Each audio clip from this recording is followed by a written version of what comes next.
So అలాగా ఆ మూవీకి నా ఓన్ వాయిస్ ఇవ్వడం వల్ల ఏమైందంటే ఆ మూవీ సూపర్ డూపర్ హిట్ అయింది. తమిళనాడులో కవిత అని అనకుండా ఆ మూవీ నేమ్ ఓం మంజు. ఓకే, కవిత అని అనరు, ఓం మంజు కవిత. ఓకే, అంటే ఆ సినిమా నా సర్నేమ్ లాగా అయిపోయింది, ఇంటి పేరు లాగా అయిపోయి. మీరు ఇప్పుడు చెన్నైకి వెళ్ళారంటే కవిత ఆర్టిస్ట్ అన్నారనుకోండి, యారు యారు అంటారు, ఇలా సీనియర్ ఓ మంజు కవితావా. అది చాలా రేర్గా వస్తుంది అంత గుర్తింపు కూడా. నాకు ఆ సినిమాతోనే ఇప్పుడు నేను చెన్నై వెళ్ళి దిగానా ఎయిర్పోర్ట్లో ఎవరైనా నేను ఇంకా ఓ మంజు కవిత దానే అని అడుగుతారు. అంటే అది నా ఇంటి పేరు లాగా అయిపోయింది. ఎందుకంటే that movie was very big hit. ఆ హిట్ అయిన తర్వాత అమ్మయ్య అనుకున్నాను, ఇంకా మనం యాక్ట్ చేయక్కర్లేదు అనుకున్నాను. నా ఏజ్కి తగినట్టుగా కథలు రాయడం మొదలుపెట్టారు. ఎలా అంటే శివాజీ గణేశన్ గారు, కేఆర్ విజయ్ గారు అమ్మా నాన్నగారు, నేను వాళ్ళకి కూతురు, కథ నా మీద. ముత్తురామన్ గారు, శారద గారు, కథ నా మీద. జయశంకర్ గారు, శ్రీవిద్య గారు, కథ నా మీద. మెయిన్ మీరే అన్ని వాటిలో మీరే అలాగా వాళ్ళ కూతురు వాళ్ళ చెల్లెలు అలాగా క్రియేట్ చేసి సబ్జెక్ట్ నా మీద పెట్టేసి సీనియర్ ఆర్టిస్టులు వాళ్ళకి ఉండి మా ముగ్గురు చుట్టూ ఆ కథ తిరిగేలాగా కథ. ఒక దాంట్లో సుజాత గారు, శివాజీ గణేశన్ గారు, నేను మెయిన్ క్యారెక్టర్. నాకు పేరు ఆ సినిమాలో చంద్రమోహన్ గారు. సో ఇలా తమిళంలో జరుగుతూ ఉండగా సిరిసిరి మువ్వ అని తెలుగులోని ఏడిద నాగేశ్వరరావు గారు ఓ మంజు షూటింగ్ జరిగేటప్పుడు మా సెట్కి వచ్చారు. వచ్చి యాక్చువల్గా వాళ్ళు వచ్చింది హీరోయిన్గా బుక్ చేసుకోవడానికి. అంటే జయప్రద గారు చేసిన క్యారెక్టర్కి కొత్త అమ్మాయిని వెతుకుతున్నారు.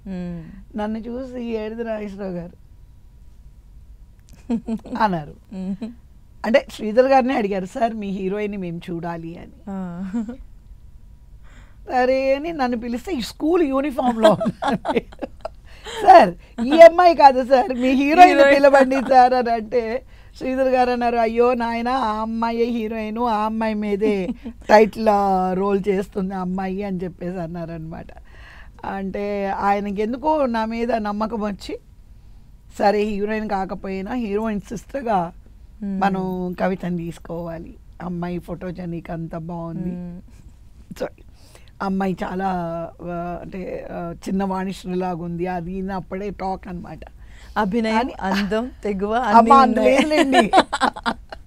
అంత లేదంటారు ఏంటి? అలా లేకుండా ఎవరు సక్సెస్ రేట్ రాదు కదా.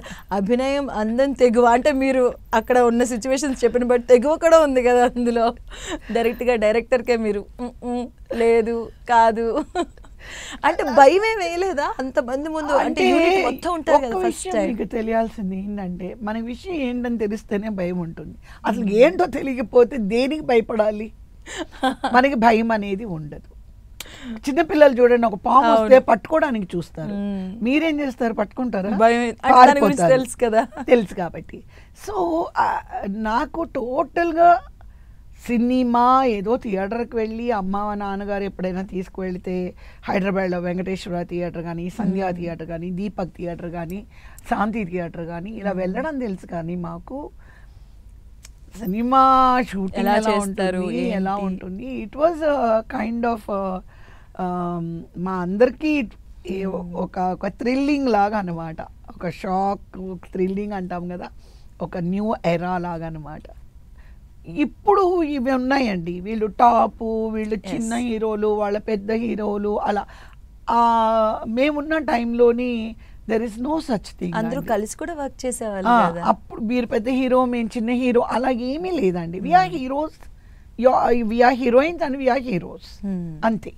అందరూ ఈక్వలే అప్పుడు. సో కాబట్టి ఏదో రామారావు గారితో చేస్తే ఈశ్వరరావు గారితో చేయకూడదు, చిరంజీవి గారితో చేస్తే నరసింహరాజు గారితో చేయకూడదు, అలాగే ఏమీ లేదండి. నేను నరసింహరాజు గారితో చేసినప్పుడు చిరంజీవి గారితోనే చేశాను.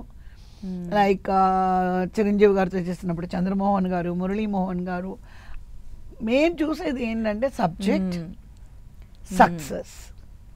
ఆ ప్రొడ్యూసర్ మనం వర్క్ చేసినప్పుడు ఆ ప్రొడ్యూసర్కి ఎటువంటి లాస్లు రాకూడదు.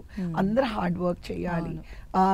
సక్సెస్ కోసం ఆ రిలీజ్ రోజు మేము ప్రతి ఆర్టిస్ట్లో మేము అక్కడ మాకు సినిమా వాళ్ళ కులదైవం ముప్పత్తమ్మ గుడి ఉండేది ఓకే ఉస్మాన్ రోడ్లో.